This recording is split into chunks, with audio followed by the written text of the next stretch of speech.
Hey, Gatriarchs. Hope you are having a great holiday season, whatever and however you may be celebrating, with or without kids. Yeah. We are still in the midst of a holiday revisitation of some old episodes.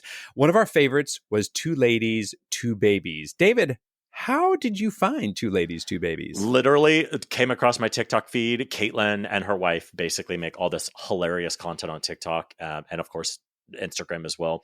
And I just cold reached out to her. I was like, "You're fucking hilarious. Will you be on our podcast?" And she was super generous. She came on our podcast, and now we are best friends. We text every single day. I literally called her on a walk yesterday. So I am so happy to do a throwback this week, the week before Christmas, with one of our favorite lesbians in the whole world, Caitlin, who is the genius behind the 2.Ladies.and.2.Babies TikTok account. Everybody needs more Caitlin in their lives, and she's the essence. Hey, she may be a lady who's not down with dick, but she is definitely what we all need more in our Gatriarchs world, because she's just spreading light and love and doesn't mind bad-mouthing the trials and tribulations of being a parent. Boy, is she funny. Given that was fucking filthy and disgusting. More of that, please. All right, we'll see you on January 3rd with brand new episodes. But today, enjoy a throwback to episode 24. Happy holidays.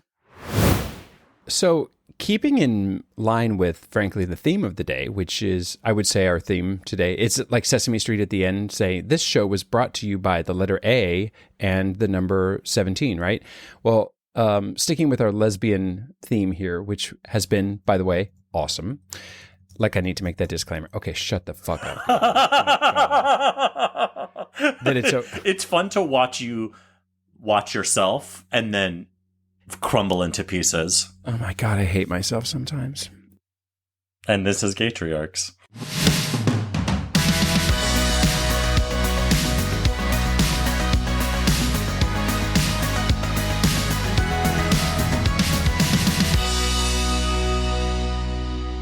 So we're recording a little early and we're a little messed up with our timelines, but I didn't want Pride to go by. It's already August, I know, when you're listening to this, but I didn't want Pride to go by without us kind of talking about our highs and lows, because I feel like this year's Pride was great, but I had a high and a low I wanted to mention. So my low was on our neighborhood group.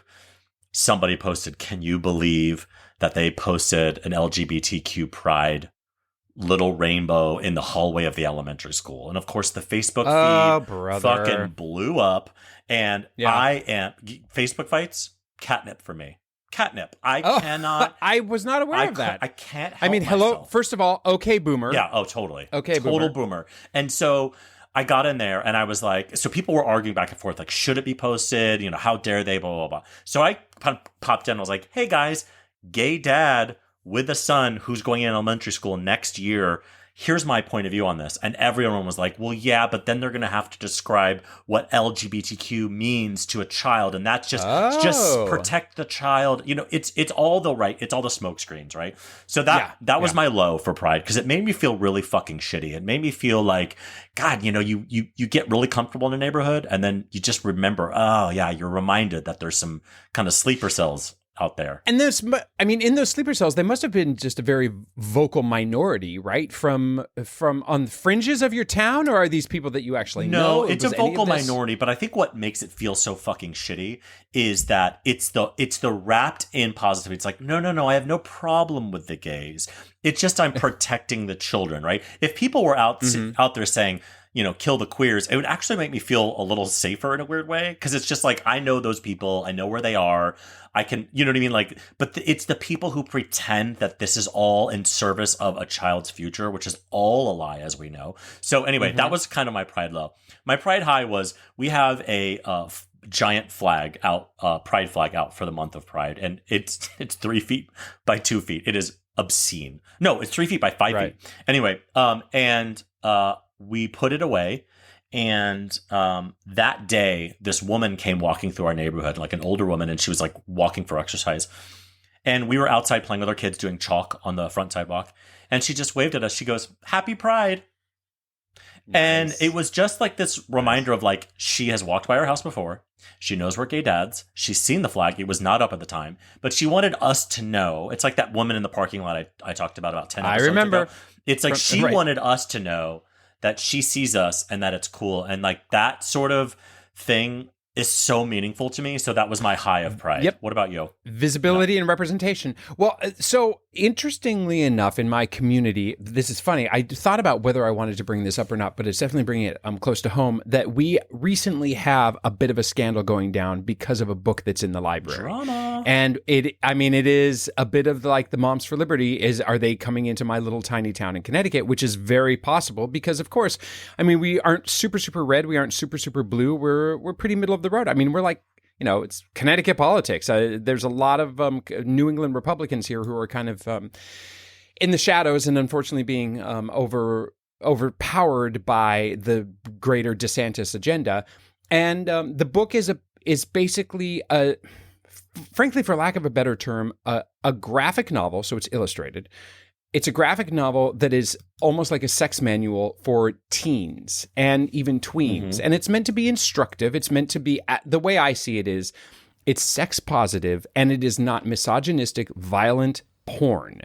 And even if do I particularly want my 8-year-old to see it? Not really. But at the same time, if he did, he's just kind of giggle about it or be a little weirded out. But it's like, hey, sex is sex, and he knows what the mechanics are, and so if he sees the mechanics drawn, I don't think that that's actually traumatizing or a bad thing. It is, unfortunately, it's been a low point of Pride. This literally happened during Pride, and also, by the way, the sex manual shouldn't have to do anything to do with LGBTQ issues whatsoever. Yeah. But of course, it does because that's what people are freaked out about. Because it's not. It's not just cisgendered, heteronormative missionary position diagrams. Mm-hmm. It is much more expansive than that. So it's a bummer that it's happened now, but I will say that some people wrote a letter to the library asking not to ban the book, thank God, supposedly. But it could be a slippery slope to that where they just want to put it in the adult section, like the adult, not the pornographic section, but in the adult stacks.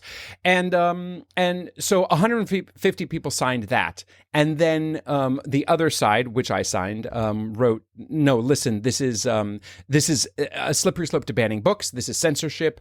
And also these are important topics that even kids should be exposed to, even if it's awkward. And 450 people signed that letter. So that side has overpowered it. So that was a highlight.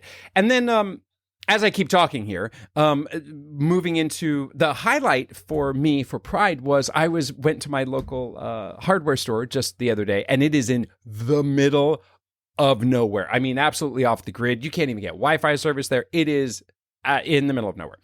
And, everybody's always been super nice to me. I'm sure they all know I'm a gay dad. I've brought the kids in everybody knows the last Gabe. decade. Yeah, you saw Shay into a room. Everybody knows. Yep. I just open my mouth and pearls pillows and purses just come out. So there I am, and I go to the paint section.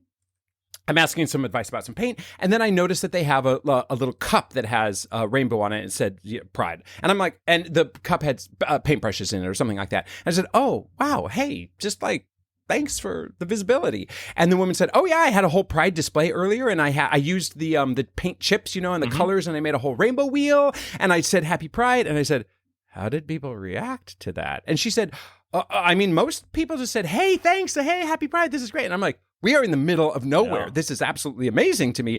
And she said there were a few people who grumbled. They were admittedly like some staff, but they grumbled and they moved on. Yeah.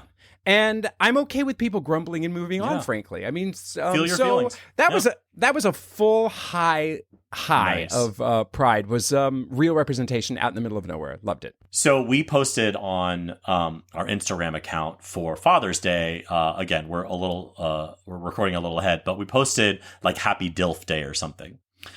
Mm-hmm. I got multiple messages from multiple family members asking me what a DILF was, including my mom.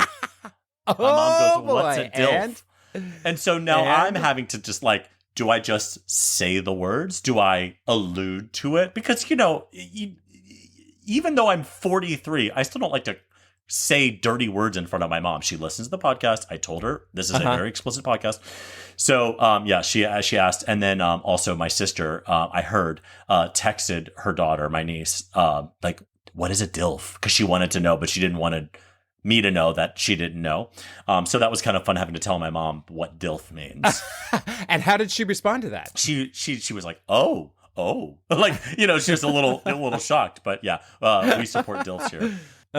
We are definitely DILF friendly here at Gatriarchs, without a doubt. Which also reminds me of, I'm on a text thread with some friends, and somehow we have labeled ourselves. We're climbing a mountain together later in the year, and I am the only gay of the 4 people on the thread, and we have called ourselves the mountain climbing motherfuckers, and I'm like.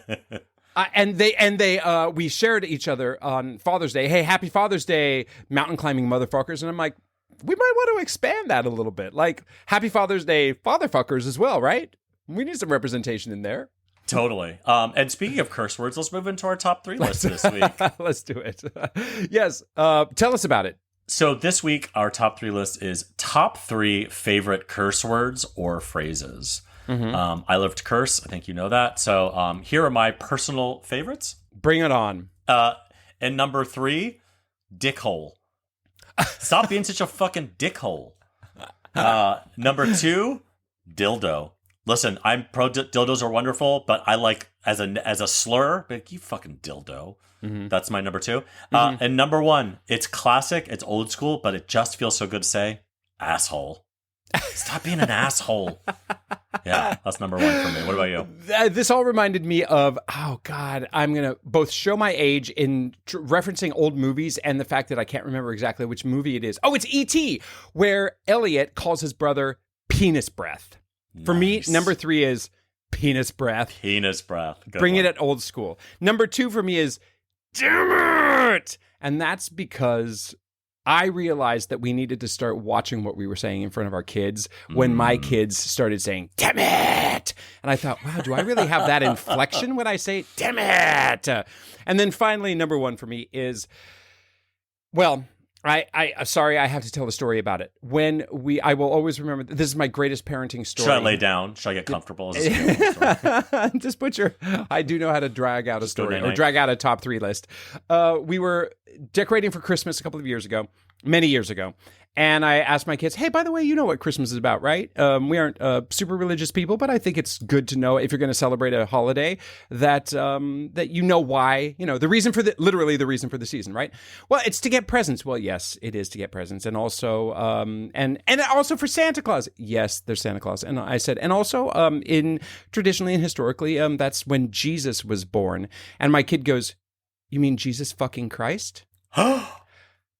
And my partner and I couldn't look at each other because we didn't want to start laughing. Yeah. We said we don't usually use his middle name. So that is definitely my number 1 go-to when I need to really make the full exclamation point. It's JFC. Jesus fucking Christ. Jesus fucking Christ. That's a good one. All right. What are we doing next week for our top 3 list? Okay. Next week, I want to hear about the 3 most disgusting things you've eaten that made you realize, oh, wow, I am seriously a dad right now.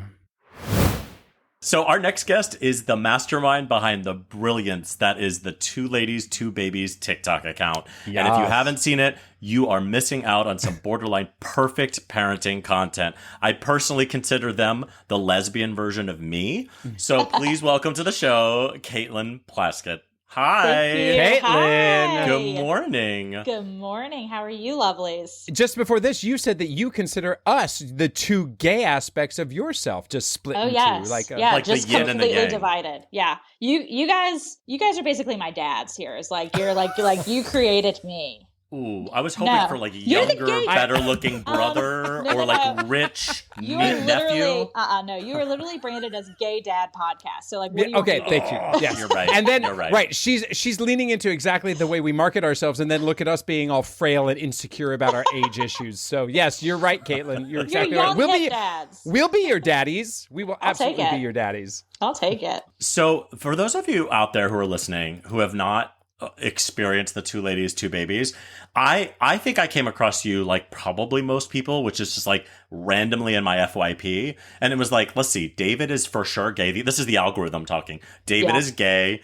He loves eating carbs. He's funny. He loves lesbians. He's a parent. He's like It was just like all the things stacked up, and I started watching you guys, and then I don't follow anyone because that's like, it's a very high level of respect to follow somebody, and then you just kept coming up in my feeds, and I was like, these people are so funny, and so I started following you, and then I reached out. I was like, you know what, you gotta reach out for things in your life, and I'm so glad you said yes, because your stuff is so funny, and you guys are from the South, like you're checking all the boxes here, so that was just that. There was no question there. I was just like basically fangirling you. I really appreciate it because honestly, like it's very humble beginnings. This is just, something we do on the side for fun. And so for people to actually enjoy it, I mean, this is stuff we've been doing since before it was popular, like posted on social media. So all of the harassment that you see of my wife, all of the just fuckery that's happening, like that's been happening for years. It's finally people are seeing it. I was going to say, are you funny in real life or are you just funny on TikTok? No, this is like literally just regular us. So like none of it's scripted. It's just us hanging out and like me just doing, mean things to my wife and messing with her. And like our kids are starting to get in on it. And like my youngest is 10 months and my other one is 3. And he's starting to like talk trash to us and like prank us and stuff. And I'm like, yes, it's so fun. But I think that's what's special about your account is we've talked before on the show where like some of the very, very curated, beautiful, filtered stuff is just not necessarily me, and it's not the inspiration for our show. But when I came across yours is like not trying to be, it feels very earnest, which I think is why it's so funny. It's funny, first of all, because you're hilarious pranking your wife, because that is me and my poor husband. My poor husband at night, when he goes up to brush his teeth and closes that bathroom door, he opens it every night just like squeeze, because he knows I'm hiding somewhere in the dark ready to prank him, and it makes his life miserable, and that gives me fuel. Yes. Really, is the misery in his face, and it looks like the same for your wife. Oh, exactly. She's like always on edge, and she'll walk up the stairs and like cover her butt because she knows I'm gonna boop and get her. And I'm like, "Why is your ass so tight right now?" And she's like, "You know why." Because I'm afraid of this oil check that happens every time. Yeah. Hey, I'm just trying to do my due diligence and make sure she's safe. It's a safety issue, really. Yeah. So wait, you were talking about you just did it for fun. What? How did it actually start? Was it just literally one day you were like, I don't know, I'll make a video? Yeah, so we were actually leaving the house with our baby, our 3-year-old, when he was little, and had him in a stroller. We're about to be like the lesbians who go out and I guess pass out the gay agenda around the neighborhood or something. So we're gonna peruse the neighborhood with our baby, and we're exiting the door. We've got a Ring camera, and we're like, oh shit, we forgot something. My wife, kind of her shtick is she always forgets stuff, and so we're like running back in the house, and then the stroller just kind of rolls down the driveway and I catch him, save his life. But it was so funny, and I sent it to a couple people at work. They're like, oh my god, you gotta put it on TikTok. And a friend of ours was like trying to get me to get into TikTok, and I was like, I'll just post it and see what happens. And then I decided like I really wanted to just post stuff that was fun, cute stuff for us, because it's cool to look back on.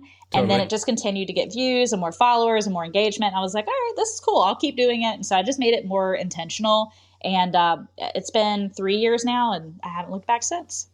Amazing. I love that, like, your son's near-death experience was like the catalyst. Sorry, but thank you. Yes. And luckily you sent it to exactly the right people who wouldn't judge you for it, but said, oh my God, you need to share this with the world because it's so relatable. Yes, and I had to gaslight him. I was like, Remy tried to run away is how I explained it to people. So like, obviously it's not my fault. I love it. Just gaslighting your own child. Oh, yeah. But that's, to me, I think that's why I fell in love with you, is that I was like, this is the parent. This is the parent friend I've wanted. And that's it. Honestly, this is why the podcast started. I was like, why are people taking parenting so seriously or talking about it like it's a fucking Louis Vuitton bag? Or that like it's sometimes you let your kid roll into the swamp and get eaten by alligators. It's no big deal. And it could be funny. Yes. And no one wants to hear the details of like how much your child slept, how much they ate, how much they pooped. How much or how you're overachieving as a parent and just nailing parenting every single day. Nobody wants to know it. You're right. No, that's terrible. It's so boring. So what happens? Are you worried at all that TikTok could get banned in the US? Low key, slightly a little bit. So I have Instagram, which I had never really used for like this. It was more just like friends and family. And so I opened up our Instagram, and then it's the same title. It's 2.Ladies.and.2.Babies with periods in between.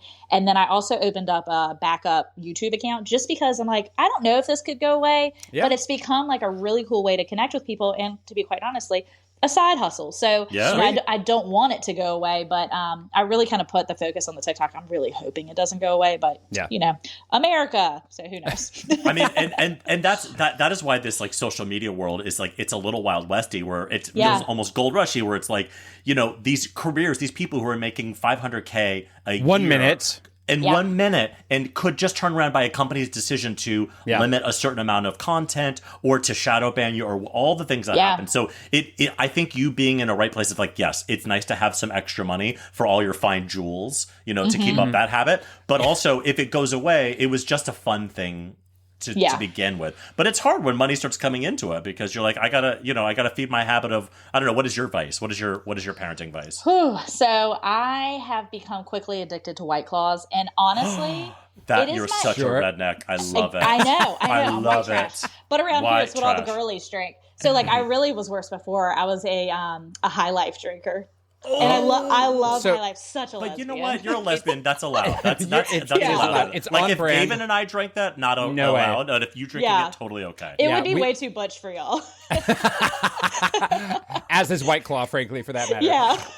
Frosé is more our speed. Now, have you? Okay, so you opened up with that video, which was amazing, of your son basically trying to run away from you. Have you ever posted something that you thought, this is going to kill, and it made you laugh so hard, and then just crickets in response?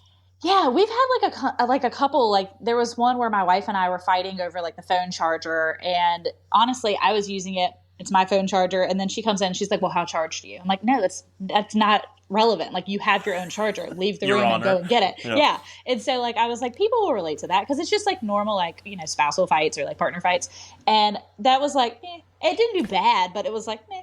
But then like the kids will do something that I'm like, I mean, it's cute, but it's not the greatest thing, and it'll blow up. I'm like, what the hell?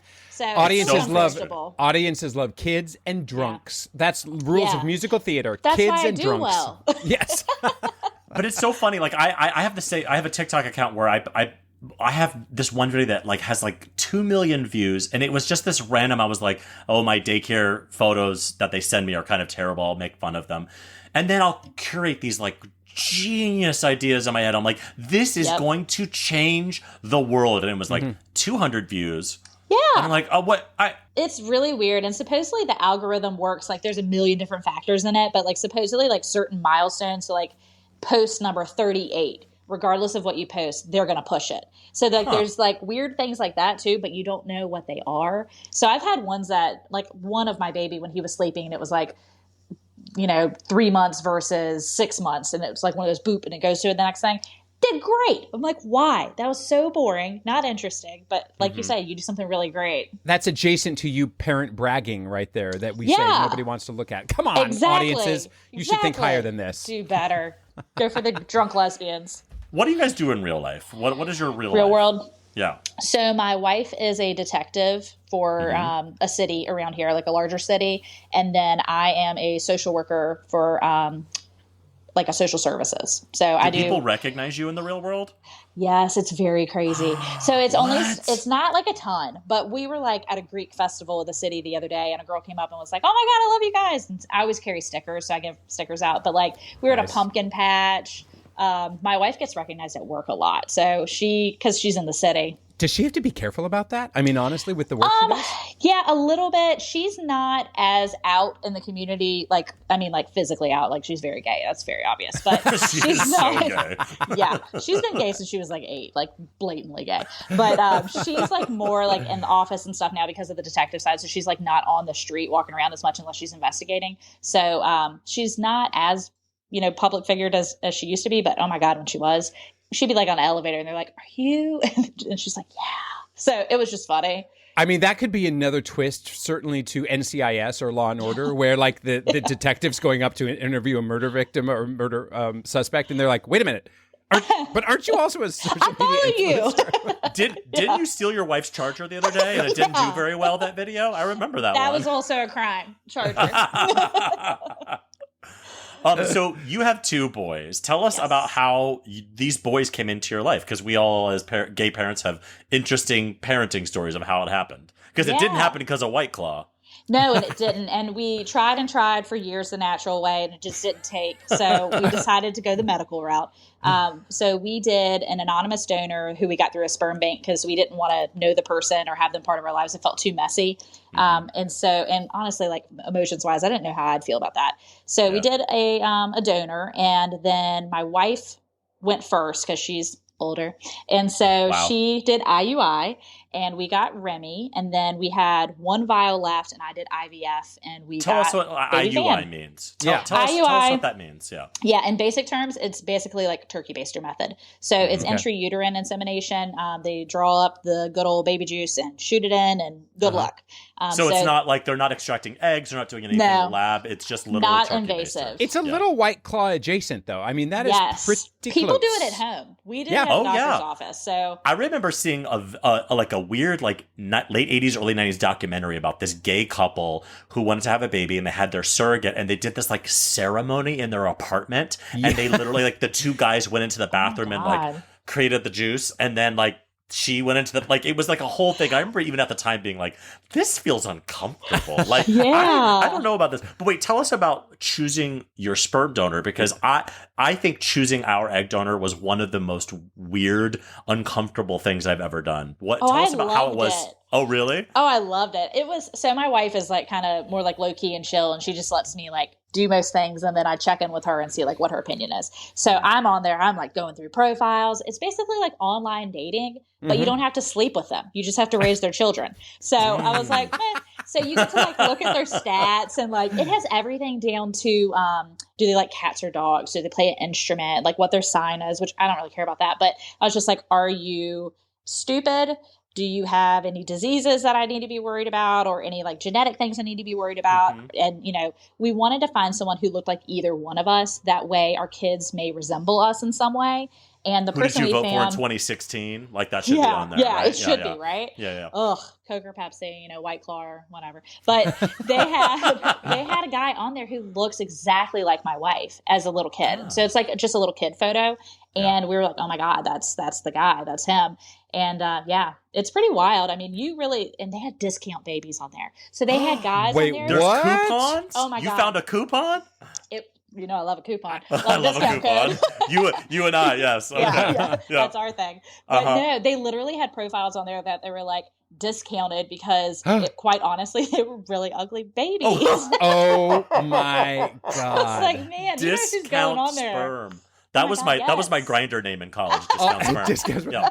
Definitely not a drag name. That is kind of astounding and incredibly superficial. Just because based upon their baby pictures, or they were ugly adults as well. Well, some of them have adult photos, some of them don't. But I'm talking, there is no way that this turned into attractive adult. Like that was not happening. You're like break this baby down to the river kind of thing. Like this baby is like real ugly. Wait, I have a question, and you don't have to answer this, but you have to answer this. How much is like a round of sperm, or a vial, or whatever, flight, or I don't know what you call it. Yeah, so flask. Actually, that would be really expensive. That's a lot of it. Yeah, that is. Yeah, that's more like what you get. Yep. It varies like based on the different criteria, and so in my brain, it's like $300. Oh, it's more than that. So discount the ugly people. Theirs was like $800. And it's like I would say about average like $1,200 to $1,500 for one vial. As we're building out our website, I think that there could be some, we might be able to get in on this action. David. Yeah, go for it. Discountsperm.com. Sure. Okay. Yeah. There you go. That's because eggs are obviously way more expensive, but the process of retrieving eggs is wildly more complicated. There's much more pain for the women. More risk too. Funny enough, the sperm factor is not difficult to come about. Yeah. So, no, it's actually pretty cool. But I remember when we were doing our looking through our Hinge profiles of egg donors, the women who were called proven donors, where they had donated before and it resulted in a live pregnancy, were like $4,000 more than the women who it was their first time, where they're unproven. And all the research I did that were like, there's nothing. It's like it's more about their age and their health profile. Like you want somebody in their early 20s, and you want blah, blah, blah. But we had the same kind of profile, and our girl, who was totally anonymous, we had adult pictures and a full medical history, but like we didn't have any contact or names.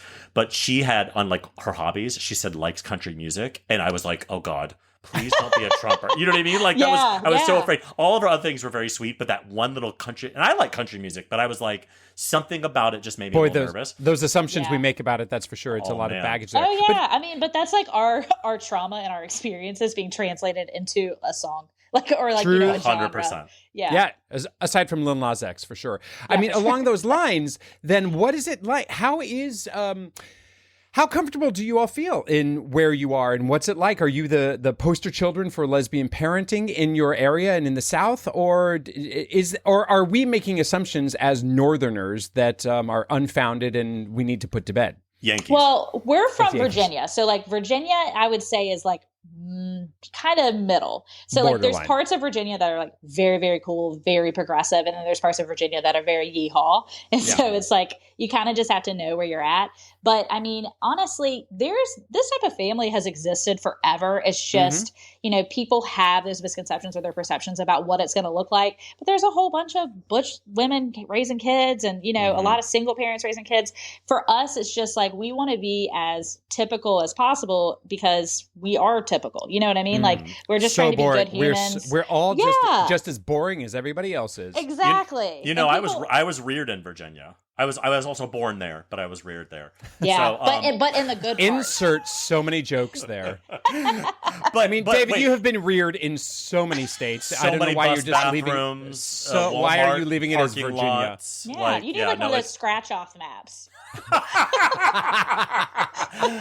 I cannot wait for our online store to open up because we already have discount sperm and where David was reared maps. That's great. Get you a quarter and just scratch her off.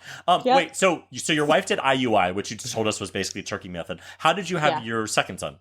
So I did IVF. So we only had one vial of the sperm left. And so they basically told us, and we really wanted them to have a bio connection if they could. And they told us basically, your chances are like 16% if you go that route. And it's like 60, 70% if you go IVF.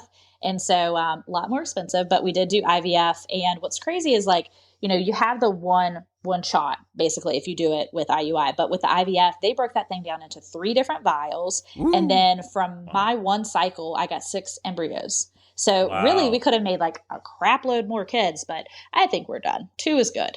Yeah. It's a sweet spot. Yeah. And you don't need to be those people with a whole bunch of babies in tow. Just like two gosling, two mama geese and their goslings after them. That's a little much. And then I have to change my TikTok handle. That's too much. Literally, you're choosing your family structure based on your TikTok handle. Obviously. Marketing and branding is very important. And IVF, is, for those of you who are just like, IUI, IVF. IVF is where they created that embryo in the lab, and then they transferred it to you, and then you basically gave birth to that baby. That's awesome. Yeah. So cool. So they're biologically connected via the sperm donor. And they have 2 different biological moms, or like the female, which is you and your wife. That's so cool. Yeah. And what's wild is there's a donor sibling registry. So we signed up for that. And I would encourage people to do that because I really think it's important that we don't shield our kids from, potential bio connections. That's important to them. Like, it's not my place to decide that. So we actually, we found our first match. And so we have, our boys have sisters that live in Canada. And they're very close in age to our boys. And so I've been connecting with the family. And this is what's really amazing. It's a lesbian couple. She's a social worker too. And they're close in age to us. Canada? I know. There's a couple lesbians in Canada. They've all dated each other. Actually. Speaking of lesbian jokes, incredible. I just cannot help one comment go by that you said, which is what... picking your sperm donor was like online dating, except you don't have to sleep with them. You just have to raise their kids. I thought brilliant. Brilliant. Might that be the most lesbianic joke I've ever heard? Oh, and it's great. It's great. Because, but you got to think about it too. I'm like, man, we spent like probably close to $50,000 to make these kids.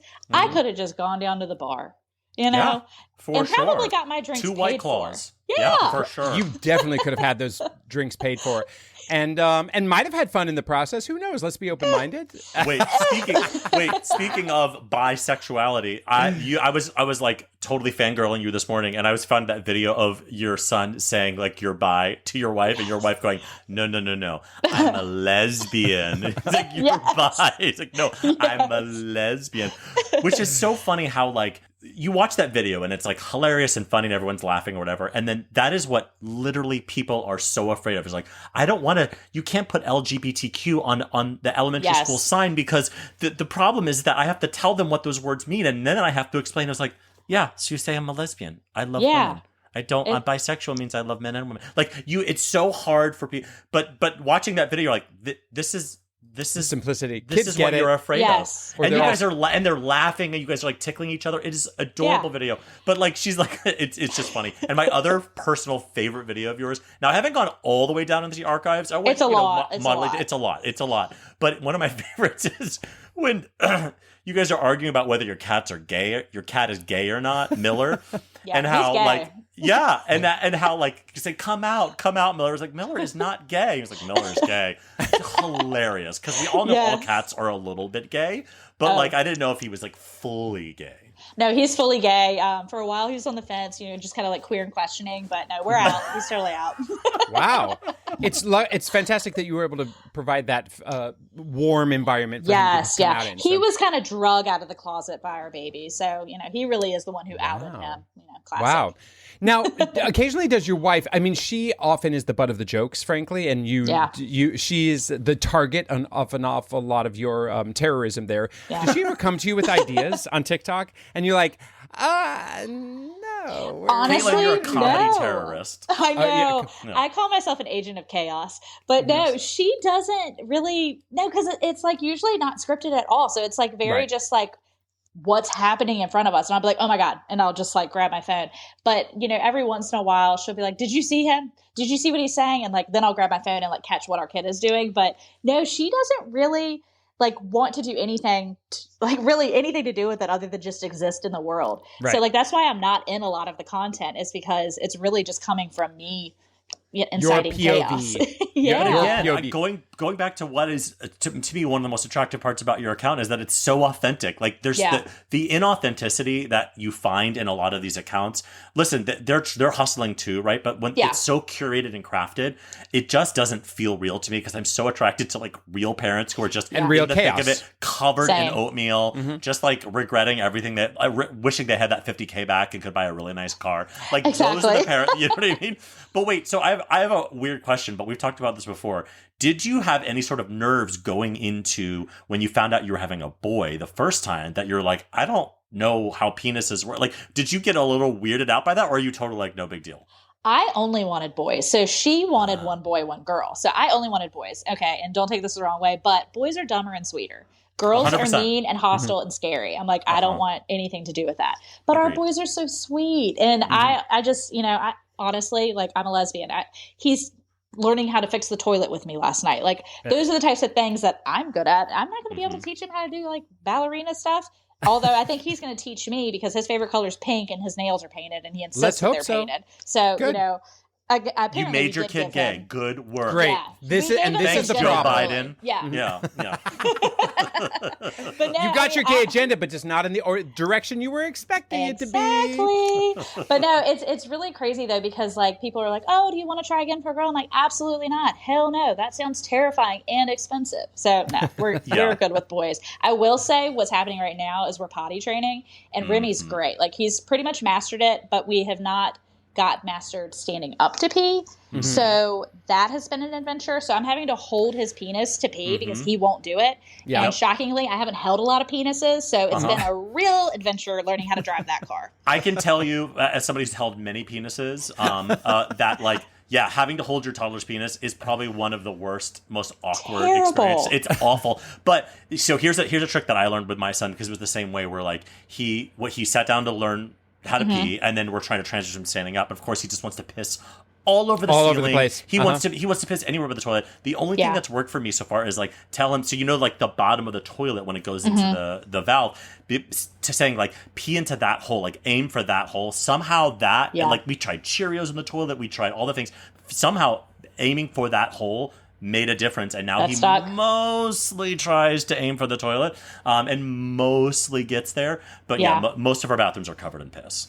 And also I can say that with having older kids and in fact an older boy, those peeing problems never stop. I mean, ultimately I have to say to them, hey, you know what, especially first thing in the morning when you've just you're stumbling to the bathroom, just sit down. And Yeah. frankly, all men, we should all just probably sit down and pee a Yeah. little more often, frankly. But also, has he been started to pee outside yet? Because my son he loves he's that. almost 4. He will pee. I will turn around. He will be just pissing in our front yard. Yep. Like, talk about rednecks. Like, you could take the boy out of the South, but like, doesn't matter that I'm in New York City. Yeah. Yeah, he pees outside constantly. And yesterday, he usually does pretty good, but usually he wants you to come out there and help him. He was like, no, I can pull up my own pants. I don't need help. And I was like, all right. So he goes out there, and then I hear, oh, he is pissed all in his shirt. His whole shirt is covered in pee, and then all down his leg and all over his shoe and sock. I was like, so next time you think you need help, I think so. It's like, oh God. So then you're giving him his own social media content for down the line because he'll be traumatized that forever. But but then you learn too. I'll never forget when I was in preschool one time. I was wearing overalls. I hated wearing overalls, and I couldn't undo them because it was the 1930s. So they were like. They were rusted buckles from Oshkosh Bagosh, and I couldn't undo the buckles, and I pissed all over myself, which then traumatized. I never wore overalls again until I was in college, and they were cute. Did you have just the one hooked though, and the other one off? Just to be safe. With one nipple hanging out? Yeah. Just one no, nipple. I was never Lil Abner. Anyway. So speaking of, Caitlin, one of our favorite things on this podcast is like parenting horror stories and just in general, like moments where you fully failed or your kids fully failed. Do you have any like gems? I mean, listen, your TikTok account is literally full of them, which I'm obsessed with. But is there any like particular ones that come to mind when I ask that? Nothing that's like super crazy. I think anything that we have is like very relatable stuff. But like right now we're kind of experiencing, my wife has like a way worse potty mouth than I do. And like being a cop, like that's very, what you expect. But now he's mimicking some of that. So like we'll be in the car and he'll be like, damn car. And like cussing at cars or like you hear him like, God damn it, like drop something. I'm like, oh my God. So like we're getting a little bit of that. So we're working on that. And he's about to go to like a regular preschool with like other kids. So I'm like, please don't go there and have all of these kids cussing out their parents when they go home. We don't want to be those lesbians who have like raised this like Neanderthal child. So that's kind of what we're working with. Yeah. Right. Our unfortunate gay agenda has been, because we are 2 gay men, like we're listening, like on the way to school, it's like 6 minutes. Exactly, door to door. So it's like just enough for like 1 or 2 like songs to play in the car. So obviously I'm installing the catalog of musical theater into him. So he'll literally be listening to like Legally Blonde the musical on the way to school, and then he tells the daycare teachers, can you play Legally Blonde? So they'll do it on like whatever Alexa device they have. And then all of a sudden, all of these kids are coming out of the building singing Legally Blonde. And the parents are coming and be like, do you know why these kids are singing all these Broadway shows? And I'm like, I don't know. I literally don't know. It's pretty cool, but yeah, I mean, gay agenda. Cool. I mean, it is 100% the gay agenda. And now like parents know that whenever like their kids come home, like for some reason we're on a, the Nightmare Before Christmas kick right now. So we're listening to like This Is Halloween and What's This and all the songs from that show. Now the kids are coming out of the daycare screaming, this is Halloween, this is Halloween. And all the parents just give me like side eye. I'm like, listen, this is the gay. It could be worse. It could be worse. Your little kid, the gay preschool DJ, just actually influencing and bringing people their lives. It's all right. That's amazing. Remy's obsessed with Lizzo. So like everything is Lizzo. Yes. That's his favorite. I want to see him like play like a banging flute solo. Like you need to get him up. Yeah, I wish. I don't know if he's going to be good at an instrument. We'll see. But we've been trying. What is the future, I guess, like for you guys? So you're not giving up your day jobs, I assume, even though you're pretty successful social media people. What's the future look like? Honestly, we're just kind of taking it day by day. I mean, like our overall plan is just keep doing what we're doing. We're just kind of expanding, meeting more people, doing some stuff like that. I think we'll continue to make content as long as it's fun for us and fun for our family. I think our kids will probably grow out of it. They're probably not going to want to be doing it forever. So it'll just kind of go to more our side of things, which is where things really kind of hyped up anyway. So that's what we're thinking, and definitely not quitting our day jobs. I think it's not necessarily wise to just rely on this as a source of income because 1, it's not a huge source of income, and 2, it's very unpredictable. So you might have a month where you do great, and then the next month you don't make you make $100. So it's like, just got to be smart about it. And to all you out there who are aspiring social media influencers, someday you could have your own podcast episode on Mattress Firm's podcast. Yes! If you're lucky. I mean, that's the Go bar that mattress you've just lesbians. raised. Lesbians need mattresses too. I'm obsessed with you. I want everyone listening to this podcast who does not follow you on any of the things to follow 2 ladies, 2 babies. It's the number 2 ladies, 2 babies, and just enjoy because you are brilliant. I'm obsessed with you. You're so funny. Thank you for coming by. Thank you. Demeaning yourself by being on our stupid little podcast. No way. This was great. I really appreciate it. And I'm going to be telling all of my people to check you guys out because you're fun. You're good people. Fantastic. Caitlin, thanks so much. Thank you. So keeping in with our lesbianic theme of today's episode, can we say lesbianic? We can say lesbianic, right? I think we're allowed to say whatever we want. It's America. Right. And I mean, Jack McFarlane, isn't it? Jack McFarlane. Isn't that Jack's? I'm from Will and Grace. What's Jack's last name? Oh, yeah, Jack McFarlane. Jack McFarlane, right. Oh. Jack McFarlane said lesbianic to Rosie O'Donnell back in the day, and I just feel like... so if Sean Hayes can say it, we can say it. Great. Yeah, so keeping with our lesbianic yeah. theme, the other night something great was we were watching... my son is away, and my daughter is obsessed with Scream suddenly. And I'm like, we shouldn't watch scary movies. And then I'm like, well, you're 11. I mean, it does seem like, is it too early for her? And then I think I was starting to watch. I mean, you go through your horror fascination, right? So something great is we're watching Scream, I don't know what number it was, 5, 6, 7. And 2 girls are making out at one point in it. And it was such a complete non-issue. And there my daughter's like, yeah, whatever. The chicks are making out, and nobody made a side eye. And of course I sat there thinking, oh, we're watching girls make out right now, but that's awesome. And it was something great where it was just a non-issue, and good for them. Yeah. Good for Scream. Oh, that's so nice. Yeah, this is totally a lesbian focused episode. Thank you, Caitlin, for kind of making us turning us into the lesbians we all were destined to be. So my something great this week is something my husband came up with, which is so fucking genius. So we take pictures of our kids nonstop as parents, and a lot of really cute pictures come when they're taking a bath. But there's just this fucking weird thing about naked kids on the internet and everything. So it's totally understandable. But he came up with this brilliant idea where he has this like little fake duck like sticker that he just in a picture we'll just put over the kid's genitalia. So we call it vagina duck because we'll put it like when picture of my daughter just taking a bath, we put the little vagina duck over her little bits, and it makes it a postable photo. So my something great this week is vagina duck. Love it. And that is our show. If you have any comments, suggestions, or general compliments, you can email us at geetriarchspodcast@gmail.com. Or you can DM us on Instagram. You know what? I'm cracking up right now because my daughter walked by just as I said vagina duck, and she waved to me and went, what? We are on Instagram at Gatriarchs Podcast. On the internet, David is at David FM Vaughn everywhere, and Gavin is at Gavin Lodge. Anywhere that there's a vagina duck. Please leave us a glowing 5-star review wherever you get your podcasts, and sign up for our newsletter. Thanks, and we'll walk the walk with you next time on another episode of Gatriarchs.